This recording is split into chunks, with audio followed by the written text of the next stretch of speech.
Buenas tardes a todos. En primer lugar, muchas gracias al presidente de Caja Burgos, pues a José María Leal.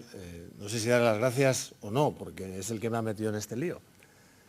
Pero en primer lugar, darles a todos un poco, expresarles mi satisfacción por encontrarme en Burgos, en mi tierra.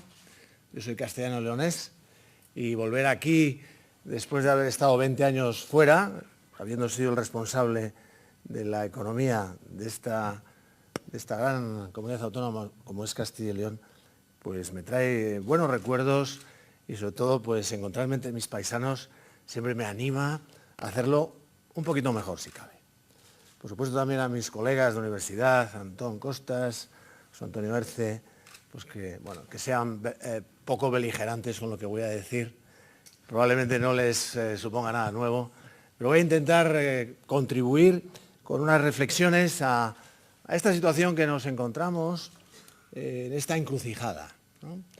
Y voy a intentar hacer alguna aportación, si es posible, con estos ríos de tinta que estos días nos llenan las páginas de las publicaciones, de los periódicos, que muchas veces son cascadas de datos en un desierto de ideas. Y, por supuesto, mi felicitación a la universidad, por supuesto de Burgos, y al secretario general, por supuesto a las entidades financieras. Esa colaboración entre empresa y universidad creo que es muy fructífera, creo que es donde se produce ese caldo de cultivo que hoy en día las sociedades demandan y romper con ese aislamiento que tradicionalmente ha existido. Por lo tanto, mi felicitación al foro después de esta séptima edición y que siga mucho tiempo dando buenas ideas, ese contacto con los empresarios y esa tensión en lo que es la búsqueda de las mejores soluciones tanto para la empresa y para la sociedad. Bien, he titulado Previsiones de compromiso y el título lo que significa es esto: ¿quién es capaz de hacer previsiones en un momento como el actual? Y entonces por eso he titulado de compromiso. Es decir, vamos a ver cómo evolucionan las cosas, pero en este momento lo que vemos, lo que avizoramos en el horizonte es lo que seguidamente voy a pasar a relatarles. Bien, en primer lugar, sí quiero mencionar un poco la secuencia de esta crisis económica en un diagnóstico que es muy conocido, pero que desde mi punto de vista tiene sus matices. Y en este pequeño esquema que he definido, en primer lugar, la crisis es una crisis financiera. El origen de la crisis es una crisis financiera. No nos olvidemos de ello, por lo tanto, si queremos resolverlo, tenemos que darle la prioridad y establecer el énfasis en resolver los problemas financieros. Esa crisis financiera deviene, a diferencia de otras ocasiones, en una crisis económica, es decir, que tiene efectos reales en términos de crecimiento y de desempleo muy llamativos, mucho más llamativos que en otras crisis precedentes que hemos tenido en décadas anteriores. Un factor adicional que se viene a sumar a esta crisis financiera y económica es el deterioro de la gobernanza. Y denomino la gobernanza lo que se refiere al papel que juegan las instituciones a la hora de resolver los problemas que tiene planteadas el manejo de la economía y de la política en general. Y este es un factor que está jugando de manera determinante en la solución de la crisis que padecemos. Y por último, como cuarto eslabón de esta secuencia, estos tres elementos se alinean, se ordenan, de manera que hay un deterioro social con manifestaciones muy plausibles, muy claras, no solamente en Europa, sino en gran parte del mundo, como pasaré a comentar. El esquema general de la crisis financiera es de sobra conocido. Hemos pasado de una situación en la cual había un exceso de liquidez y de confianza, un periodo de auge, y esta exuberancia irracional de los mercados llevó a una infravaloración del riesgo. decir que las entidades financieras, bueno, pues tenían un modelo en el cual, bueno, pues el riesgo que asumían, bueno, pues estaba muy relacionado con la capacidad del mercado para acudir a esos instrumentos, a esos productos y, bueno, pues se producía una innovación financiera que tenía sus debilidades que bueno, pues ofrecían o estaban muy relacionadas con modelos matemáticos basados en la evidencia del pasado y que prometían predecir el futuro. Esto, bueno, como se pudo demostrar después, tenía sus debilidades. Bien, eso llevó a una revalorización de los activos y a una demanda de créditos muy sostenida, lo cual bueno, se producía un círculo pues virtuoso en ese momento de crecimiento y además, bueno, pues paralelamente promovía la aparición de burbujas tanto pues en determinados sectores como el de las telecomunicaciones, que luego una vez que se deshincha, que se pincha, pues se crea otra nueva que fue el sector inmobiliario. Ese círculo pues llega un momento que tiene su fin y bueno, pues se interrumpe cuando bueno, pues aparece el problema de la morosidad, se quiebra esa valoración infinita y esa asunción de riesgos y bueno, pues ahí se produce una percepción del riesgo que pone en evidencia la debilidad del modelo, genera una enorme desconfianza, provoca ventas indiscriminadas, produce una disminución acelerada del valor de los activos con un deterioro del clima económico y el endurecimiento al acceso a la financiación y las restricciones de liquidez. Eso hace que, lógicamente, bueno, pues entre en una fase de deterioro de expectativas, de quiebra de la confianza y de grandes problemas para el sector financiero. Las claves, bueno, pues es fundamentalmente este proceso, de lo que hemos vivido, es el tránsito de un modelo más tradicional hacia este que hemos vivido. El tradicional se basaba, bueno, pues en comprar para mantener y el que hemos vivido y que se ha puesto en cuestión es el de originar para distribuir. Es decir, cualquiera podía adquirir riesgo en tanto en cuanto el mercado estaría dispuesto a asumir, bueno, pues previo pago de una contraprestación, ese riesgo y, bueno, pues existía la tendencia de sacar del balance y, bueno, pues proyectarlo en forma de mancha de aceite a todo el sistema financiero, todas estas estructuras, estos productos, mediante vehículos de inversión estructurados, en fin, todo lo que es la innovación financiera, lo cual fue creando una tela de araña, una malla, que cuando tiene que responder ante bueno, pues una situación de quiebra de la confianza, bueno, pues produce ese efecto dominó y bueno, pues lo que van a ser la crisis financiera del 2008 con efectos muy importantes. Por lo tanto, ese modelo financiero de originar para distribuir frente al modelo tradicional de comprar para mantener, bueno, pues entra en crisis y lo que parece que estamos en condiciones de aprender de esta experiencia es que hay que volver a modelos más tradicionales, más ortodoxos, es lo que denominamos back to the basics, ¿no? Volver otra vez un poco al modelo tradicional. Bien, el índice de tensiones financieras, este es el que elabora el BBVA. Bueno, pues vemos que bueno, pues hasta el año pues 2008 pues no se produce esta situación con ese pico que es la quiebra de Lehman Brothers y bueno, pues vemos que tanto en los Estados Unidos como en la Unión Europea, bueno, pues ese pico se resuelve. Parece que las medidas que se instrumentan tanto de la Reserva Federal como de los bancos centrales promueven la vuelta a esa menor tensión, pero a partir del 2011 se pone otra vez en evidencia la debilidad de los fundamentales de las economías y bueno, pues los mercados entran en una hiperreacción y una volatilidad en la cual bueno, pues prima la desconfianza y bueno, pues la tensión financiera como consecuencia de las deudas soberanas que se han generado durante estos años, bueno, pues comienza a crecer de forma exponencial.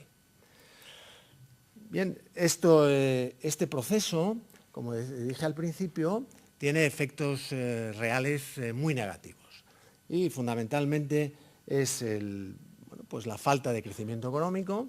Lógicamente la economía no se puede financiar, las instituciones financieras no cumplen su función esencial, que es la de asignar los recursos, y bueno, pues esa falta de intermediación hace que la actividad económica se vaya ralentizando y aparezca fundamentalmente el problema del desempleo, con todo lo que ya lleva implícitamente aparejado, y la falta de actividad económica.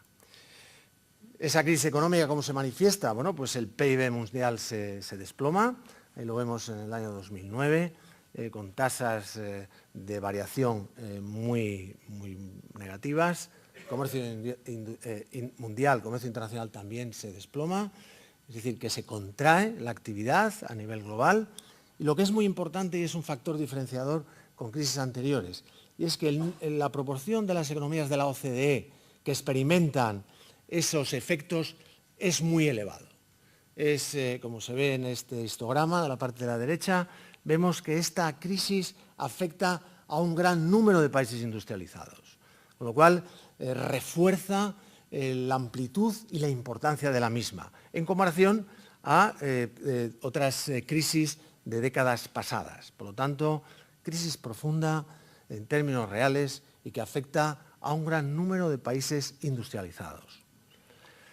Bien, las perspectivas de la Comisión Europea últimas, bueno, pues pone de manifiesto que la aparente recuperación que se había producido después de esos sucesos de Lehman, bueno, pues que parecía que podía, bueno, pues desde el punto de vista gráfico, pues permitir una recuperación en V o en W, es decir, que la economía, bueno, pues cae y luego rebota. Eso parece que estamos en condiciones de asegurar que no va a ser así. Es decir, que estamos en las puertas, si no de una recesión, bueno, pues de una atonía de crecimiento económico. Estaríamos en una representación gráfica más acercada a una L. Lo que no sabemos es la inclinación del palo de abajo de la L, si es negativa o va a ser, bueno, pues de un crecimiento cercano al cero. Lo que sí quiero llamar la atención es que estamos en la macroeconomía de las décimas. Y esto siempre a los macroeconomistas nos crea muchos problemas, porque el cálculo de agregados pues siempre tiene sesgos importantes. O lo que es lo mismo, crecer al 0,4 o al 0,7 tiene efectos, pues si no es por la mera planteamiento de expectativas, pues tiene pocos efectos en lo que se refiere a la actividad, en términos reales, productiva, la creación de empleo. Y eso es lo que a mí más me preocupa, que si vemos las perspectivas económicas de la Comisión Europea de otoño, estas perspectivas nos llevan desde, bueno, pues, crecimientos relativamente bueno, pues, llamativos para el año 2011, bueno, pues a una reducción de esas expectativas, ¿no? Por ejemplo, Alemania, bueno, pues pasa de un crecimiento en el 2011 del 2,9 al 0,8. Lo mismo sucede a Francia, bueno, pues que viene del 1,6 y va al 0,6% de su Producto Interior Bruto. La euroárea, que pasa del 1,5 para el presente año al 0,5 para el 2012. Lo mismo sucede en Estados Unidos, que pasa del 1,6 al 0,6. Es decir, que están por debajo del 1 y esto nos plantea un serio interrogante hacia dónde caminamos. Es decir, las expectativas de recuperación, en principio, se han quebrado. Y las otras áreas, como puede ser pues, China, pues también, y luego me referiré un poco más, bueno, pues se están frenando. Es decir, las economías emergentes que podían tomar el relevo, y mucho se ha especulado sobre ello, en una economía globalizada no parece que vayan a ser las que vayan a tomar bueno, pues el papel o ejercer el papel de locomotoras del mundo industrializado. Y bueno, aquí no tenemos a otras economías emergentes como Brasil, etcétera. Parece que también van a entrar en una fase de ralentización de su crecimiento económico. Es curioso observar que en la crisis del euroárea bueno, pues se ha acudido a los países excedentarios de ahorro, países que son fundamentalmente exportadores, como son economías emergentes, para que adquirieran, bueno, pues la deuda europea.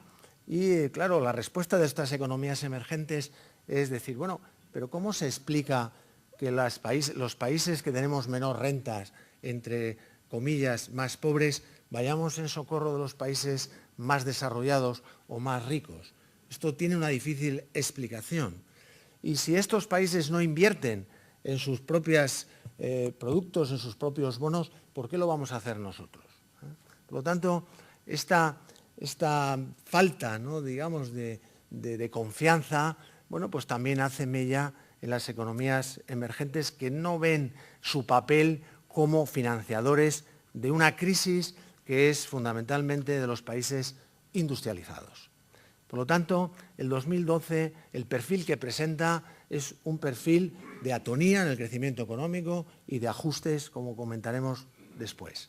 El Fondo Monetario Internacional, en las previsiones de crecimiento también, bueno, pues nos da que, bueno, en este mapa coloreado, los países más azulados, las áreas más azuladas son los países que tienen menor crecimiento y los países más coloreados, que son fundamentalmente economías emergentes, no especialmente Latinoamérica y Asia, son los países, bueno, pues que tienen más dinamismo. Pero como decía antes, este efecto de sustitución de las economías emergentes como locomotoras de los países más industrializados está en cuestión y, por lo tanto, no parece que esa situación se vaya a producir. Cuestión distinta es que esas economías, dentro de lo que son áreas económicas, sí tengan bueno, pues mayor interrelación entre las mismas, concretamente el área del Pacífico, y el centro de gravedad de la economía, del desarrollo, del crecimiento, se traslade más o en mayor medida hacia esas zonas. Pero veo difícil que estos países puedan tomar el relevo en este momento.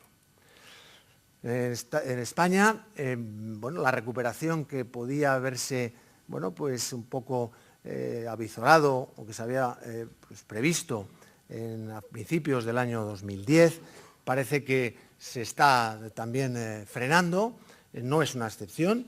La economía española es una economía muy integrada, tanto en la Unión Europea como en el resto del mundo. Es una economía muy abierta, responde al ciclo económico internacional y, por lo tanto, bueno, pues no está exenta de estas condiciones, con su problemática más particular que también comentaré. Pero lo cierto es que la demanda interna no es el motor de la economía. Ese modelo ha quedado completamente, bueno, pues yo diría que abandonado, olvidado, es decir, todo lo que era, bueno, pues el crecimiento propio, bueno, pues del sector inmobiliario, de una demanda de consumo e inversión muy dinámica, bueno, pues ha tenido que ceder el paso al protagonismo de la demanda exterior. En tanto en cuanto somos capaces de exportar, esa es la aportación al crecimiento de la economía española, toda vez que los empresarios sabemos que muchas veces exportamos porque no tenemos más remedio y que además con márgenes muy ajustados,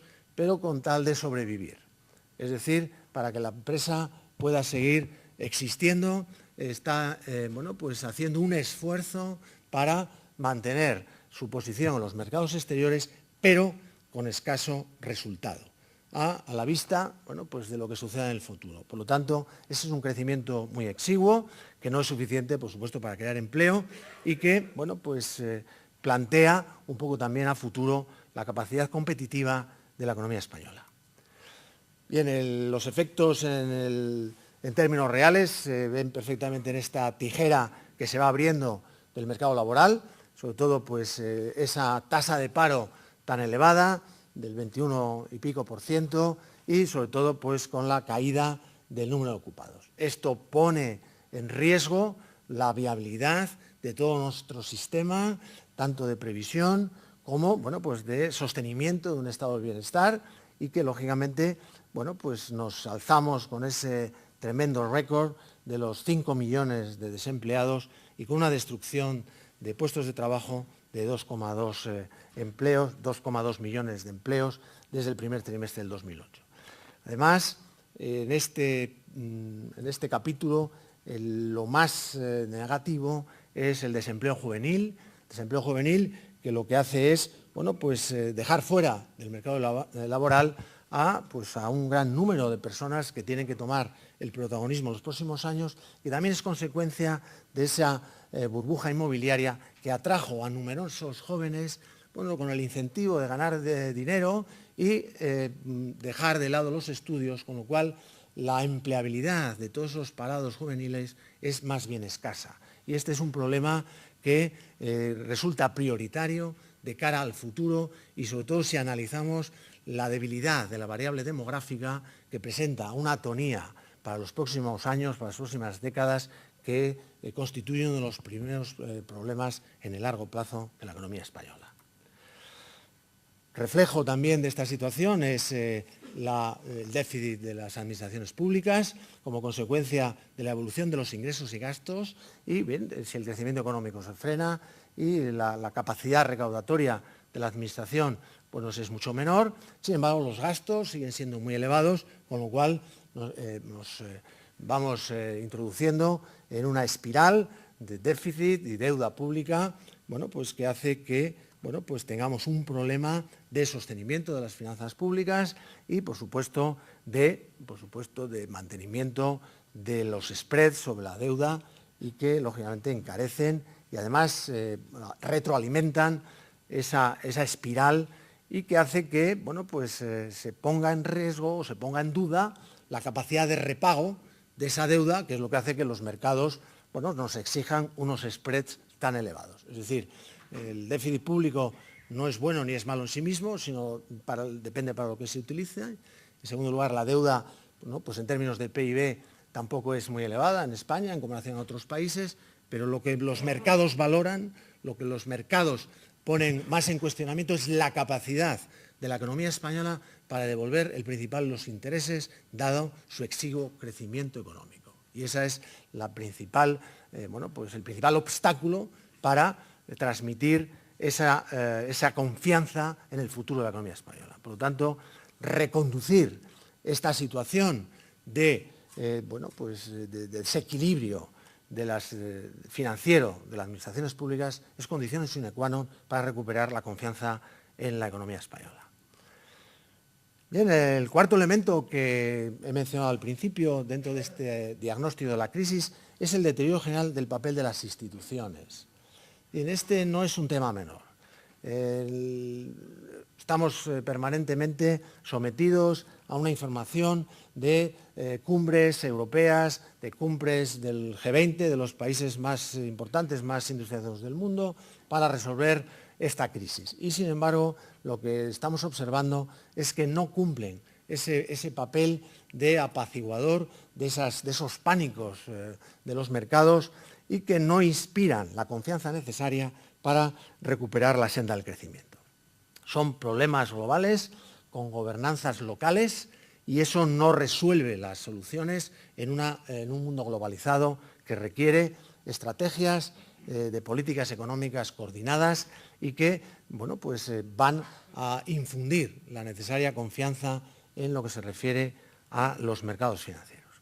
Los Estados Unidos, lo estamos también viendo, las dificultades del gobierno del presidente Obama para aprobar los presupuestos, para reducir los déficits fiscales, lo cual transmite al conjunto de la comunidad internacional también un gran volumen de desconfianza. Lo mismo sucede el futuro del sistema de partidos, que vemos que no acaba de cuajar en una política económica estable, que es más volátil y que, por lo tanto, no contribuye a que, como antes sucedía, la Reserva Federal lo resolvía casi todo. Hoy los mercados perciben que la Reserva Federal de los Estados Unidos no resuelve casi todo.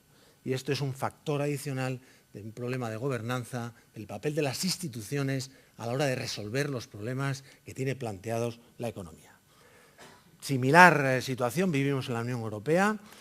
Hay una crisis de confianza en el futuro de la moneda euro y de la deuda soberana. Los volúmenes de deuda que soportan las economías europeas se comparecen mal con una política monetaria en la cual la soberanía reside en el Banco Central Europeo.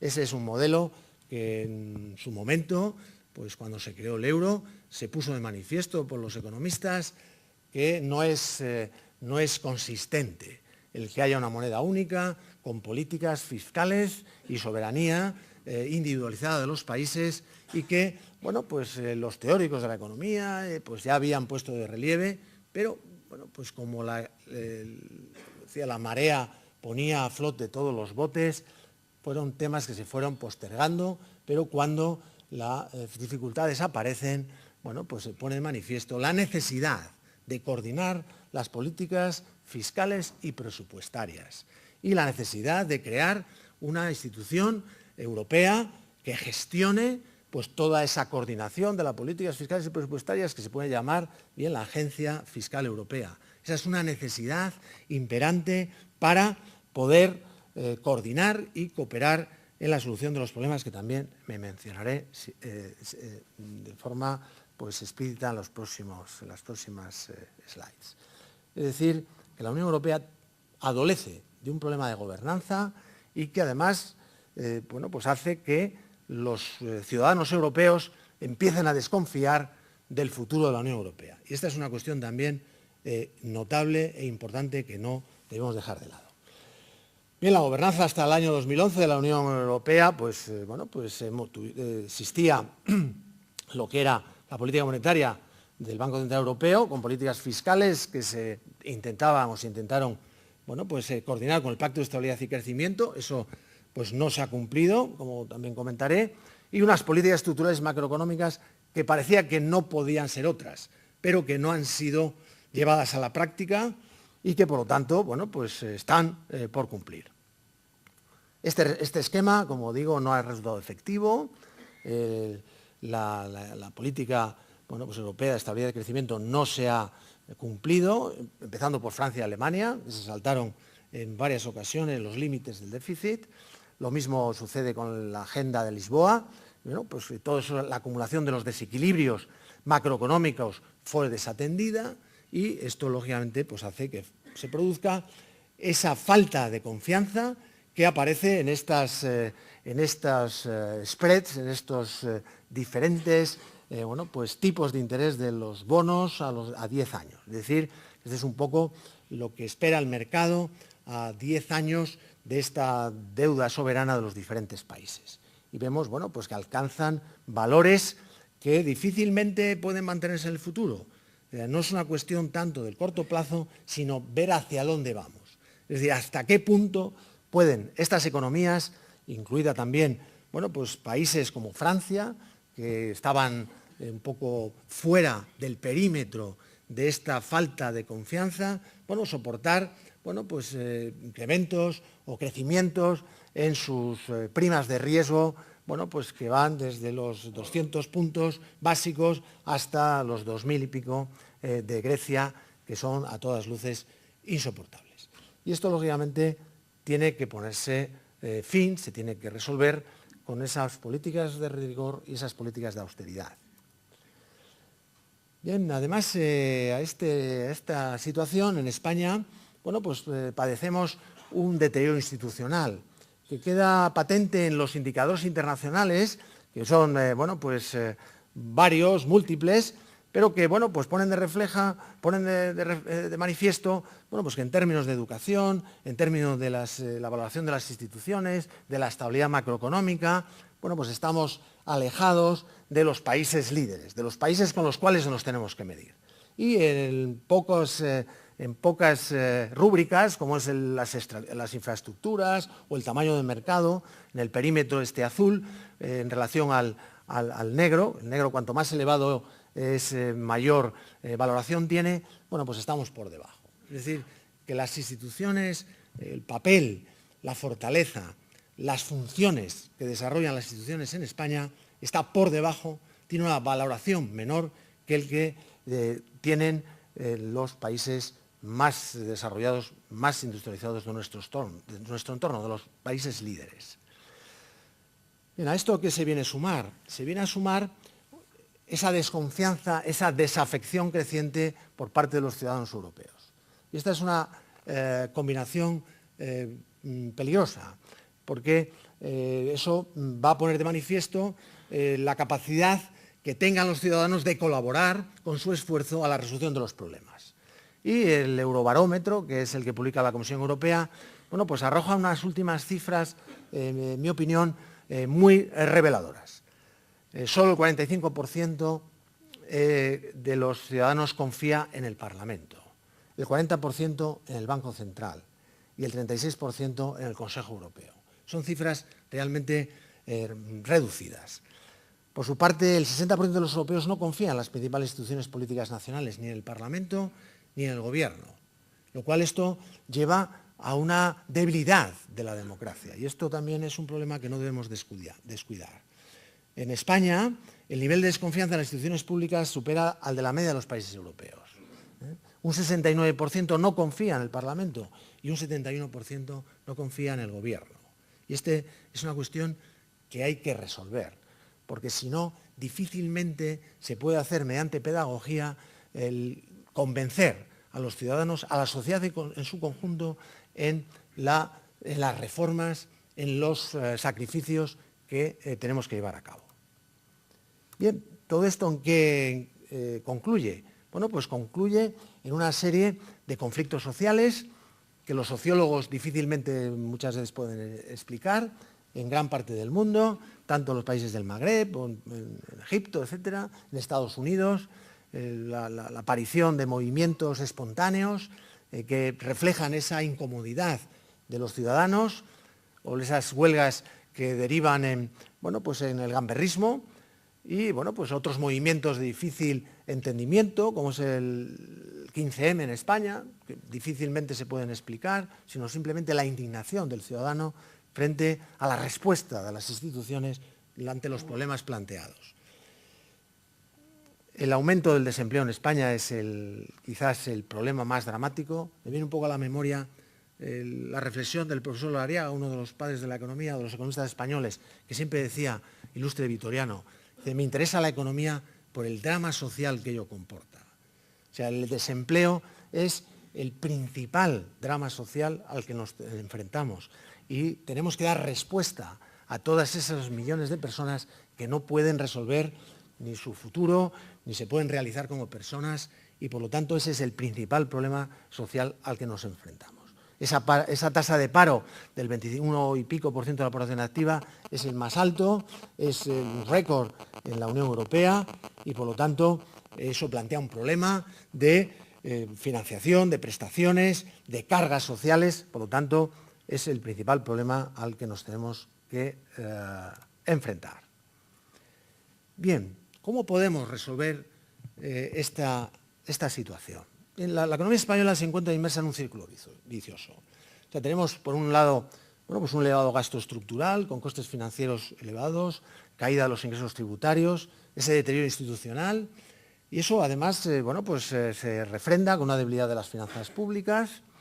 Eso quiere decir que hay bueno, pues unas necesidades financieras del sector público crecientes, con un efecto crowding out, expulsa al sector privado. Eso además introduce una fragilidad en el sector financiero. Muchas de las entidades financieras tienen en su balance parte de la deuda soberana. Eso hace, bueno, pues que además se produzca ese contagio del sistema bancario como consecuencia de esa crisis de la deuda soberana. Eso hace que aumente también la morosidad, no existe el necesario crédito, hay un aumento de la presión del riesgo, se endurece el acceso a la financiación, restricción de liquidez en los mercados mayoristas y eso influye sobre las expectativas de bajo crecimiento, con lo cual, bueno, pues el clima económico se deteriora, las exportaciones, bueno, pues se moderan, hay desconfianza, desempleo, se produce una disminución del valor de los activos y, bueno, pues estos elementos se retroalimentan. Las expectativas para el año 2000 o las previsiones para el año 2012 de la economía española en este momento y siendo muy, muy optimista, nos dan un crecimiento de en torno al 0,6% del PIB, hay algunas más negativas, con incluso una recesión, es decir, con tasas negativas de crecimiento. Yo creo que es pronto para poder afirmar que el año 2012 va a haber una recesión. Estamos a las puertas de la misma, pero dado el cambio político y la nueva política económica que se prevé aplicar se puede dar la vuelta a estas expectativas, de manera que el año 2012 no sea un año de recesión para la economía española, pero sí va a ser un año de bajo crecimiento económico. Por lo tanto, a la hora de pensar en tasas de crecimiento del empleo, pues vamos a ser moderadamente optimistas, por no decir que vamos a tener que soportar todavía elevadas tasas de desempleo. Por lo tanto, el protagonismo fundamental va a seguir viniendo del sector exterior y la demanda interna va a contribuir en escasa medida o nada al crecimiento de la economía española. Bien, ¿qué podemos hacer? Me parece que la solución europea es condición sine qua non. Es decir, en primer lugar, es necesario evitar la desafección al proyecto europeo. Es decir, la tesis orteguiana de que España no tiene remedio, disolvámonos en Europa, bueno, pues esto pues hay que ponerlo en valor. Es decir, Europa será el resultado de lo que seamos todos capaces de contribuir a la misma, pero no Europa nos va a resolver todos los problemas. Seremos, en tanto en cuanto, más en Europa si somos capaces de hacer los deberes de forma pues más rigurosa y de forma más ortodoxa, de manera que se recupere la confianza en el proyecto europeo. En segundo lugar, el compromiso de permanencia en la eurozona es irrenunciable. Es decir, la dualidad, ¿no?, que plantean los sociólogos, ¿no?, de dos soluciones trágicas, o estar en el euro con sacrificios o salirnos del euro, claramente es la primera por la que hay que apostar. Debemos de seguir en el euro y afrontar las reformas que nos exige pues esa participación en un club como es la eurozona, en la cual aportemos estabilidad. Utilizar el Fondo de Estabilidad Financiera es un elemento que está encima de la mesa y que España debe de aprovechar para realizar sus ajustes. Me refiero a ajustes financieros y extraer pues de ese fondo los recursos necesarios para la reestructuración financiera e incluso de las finanzas a nivel de las administraciones públicas. Recuperar la confianza sobre los fundamentos versus los sentimientos. Es decir, si analizamos los fundamentos de la economía española, no son tan negativos. Lo que pasa es que el mercado, basándose en lo que antes acabo de describir, actúa más por la sensibilidad, por las expectativas. O sea, es cuestión esencial devolver al mercado la confianza en los fundamentos sólidos que tiene la economía española como país desarrollado y que también voy a mencionar. Por lo tanto, hay que darle la vuelta y decirle al mercado, miren los fundamentos, fíjense en los fundamentos, no en el último dato de coyuntura que es pura volatilidad. Hay que hacer consistente la unión política y la unión monetaria. Y por lo tanto hay que refundar y hay que fijar el papel del Banco Central Europeo, si va a ser un prestamista de última instancia o no. El que el Banco Central Europeo no actúe como prestamista de última instancia está creando muchos problemas, pero es evidente que también hay un problema de riesgo moral. Y por lo tanto, a diferencia de la Reserva Federal, el Banco Central Europeo debe de jugar su papel como garante de las finanzas públicas, pero no a cambio de nada, con el compromiso de la estabilización de las cuentas públicas, de la coordinación de las políticas fiscales y que pues va a haber una coordinación y una armonización dentro de la Unión Europea. Por lo tanto, eso es consistente y es necesario crear la Agencia Fiscal Europea, que es la que va, lógicamente, a coordinar las políticas fiscales y presupuestarias de todos los países que formen parte de la Unión Monetaria, porque de lo contrario es difícil su supervivencia. Parece evidente que es necesaria la emisión de los eurobonos para la deuda nueva. Es muy difícil convencer a los países que han practicado la ortodoxia, más o menos ortodoxia en el pasado, que asuman las alegrías de otras administraciones y garantizar toda la deuda del pasado. Probablemente habrá que discriminar entre la deuda antigua y la deuda nueva, pero lo que sí es evidente que de cara a futuro es necesario ese bono soberano del conjunto de la Unión Europea, pero a futuro y una vez realizada la coordinación de las políticas fiscales y presupuestarias. Y, por supuesto, la utilización del Banco Europeo de Inversiones y del Fondo Europeo de Inversiones para introducir los estímulos como bancos de desarrollo a la actividad económica, que son los bancos de desarrollo de la Unión Europea una vez que la eurozona está estabilizada. Bien, España, es decir, lo urgente, lo inmediato. Sí, yo diría, permítame un poco este axioma, diligencia versus gradualismo. El gradualismo en la política económica mata las expectativas. O sea, el ajuste tiene que ser inmediato, tiene que ser rápido. O sea, no podemos estar ajustándonos durante años, porque eso evita el que se configuren la necesaria confianza y la credibilidad que necesita la política económica. O sea, el ajuste tiene que ser en un año, tiene que ser medido y presentar resultados. Por lo tanto, no al gradualismo, sí al automatismo en el ajuste económico. Sector público, la consolidación fiscal. La necesidad de reducir la brecha entre ingresos y gastos públicos es una condición necesaria, es una condición sine qua non. Pero yo iría un poquito más lejos. Hoy en día competimos por el crédito, competimos por la confianza de los mercados. Creo que sería muy positivo trasladar a los mercados que somos capaces no solo de repagar la deuda, sino que somos capaces de ir por debajo del objetivo de déficit público.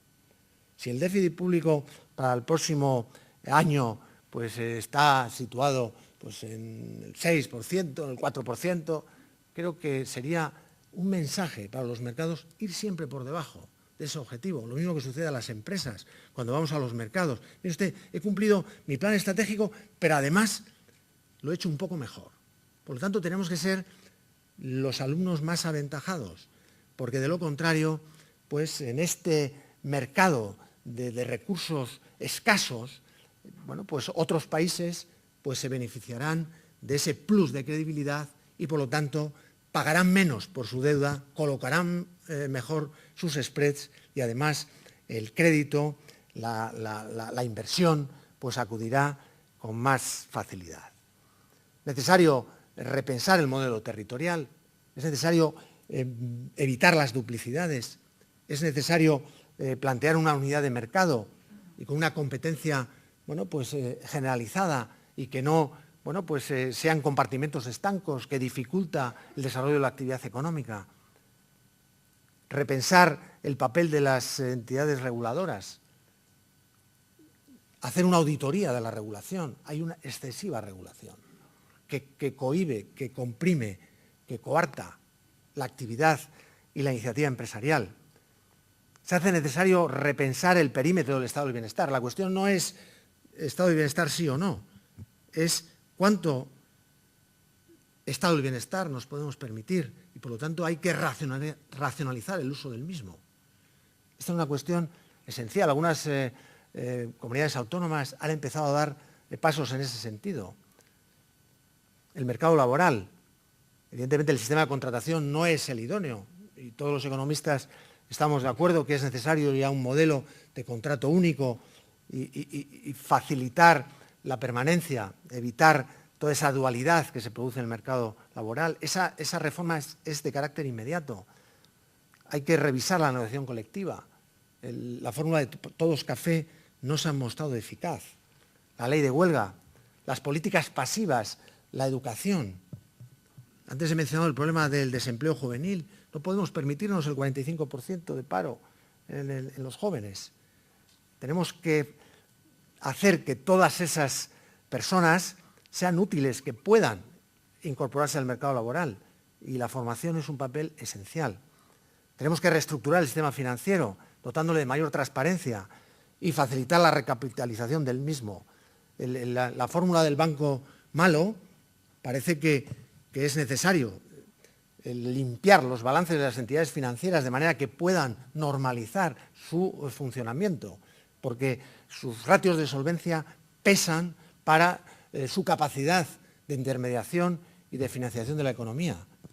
Se puede hacer individualmente, banco a banco, se puede hacer de un banco público, pero esa es una cuestión prioritaria. Recapitalizar el sistema financiero y limpiar el balance de las entidades financieras. No es un problema de riesgo moral, porque mayor impacto negativo tiene el que el sistema no cumpla su función. El coste social es mucho mayor que el que pueda suponer dedicar recursos a la limpieza de los activos tóxicos de los balances de las entidades financieras. Parece necesario unificar la supresión bancaria para verlo desde los dos lados de la mesa, para evitar pues una mala calidad de la regulación. Y por último hay que dinamizar el sector exterior facilitando la internacionalización de nuestras empresas, sobre todo de las pymes. Y por supuesto que el mensaje de puertas afuera sea único.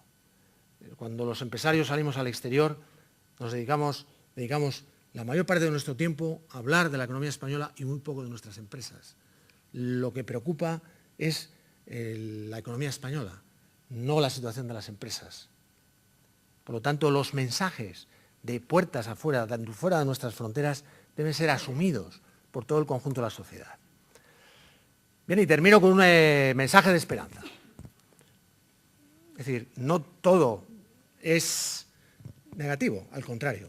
Yo creo que nunca en España, los que tenemos ya unos años, hemos tenido una situación de mayor fortaleza. Pero tenemos un elevado nivel de renta cuando nos comparamos con otros países. Por lo tanto, el nivel de renta del español nunca ha sido tan elevado. Nunca hemos disfrutado de un stock de capital físico como el actual. Tenemos las mejores infraestructuras que podemos comparar con otros competidores. Me refiero a las infraestructuras físicas, nuestros transportes, nuestras comunicaciones, las infraestructuras sociales, nuestros hospitales, la calidad de la sanidad. Ese stock de capital, esa variable fondo, nunca la hemos tenido tan bien dotada. Lo mismo sucede con el capital humano.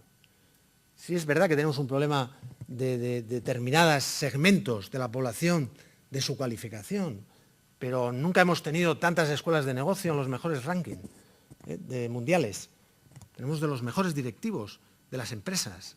No tienen nada que envidiar de otros países avanzados. Tenemos el liderazgo en sectores básicos o sectores estratégicos.